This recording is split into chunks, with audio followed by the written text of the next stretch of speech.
আল্লাহকে কে সৃষ্টি করলো? আল্লাহ যদি সব সৃষ্টি করে থাকে, নাউজুবিল্লাহ, আল্লাহকে কে সৃষ্টি করলো? আল্লাহকে যদি কেউ সৃষ্টি করে থাকে তাহলে সে তো আল্লাহর স্রষ্টা হয়ে যাবে, তাই নয় কি? নাউজুবিল্লাহ। তাহলে এভাবে পিছনে যেতে যেতে তো একটা জায়গায় শেষ হতে হবে।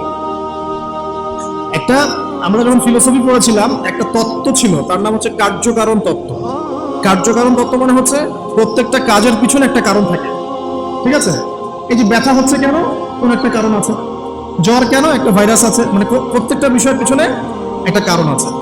এই কারণ যদি আপনি সার্চ করতে যান, এটা কেন এই কারণে, ওইটা কেন এই কারণে, ওইটা কেন ওই কারণে, এই করতে করতে করতে আপনাকে একটা জায়গায় গিয়ে থামতে হবে। আর সেই মহান সত্তার নাম কি? আল্লাহ। এটা আপনার বিশ্বাস। এখন আপনি যতই প্রশ্ন করেন এইভাবে, আপনি কোনো কুল কিনারা পাবেন না।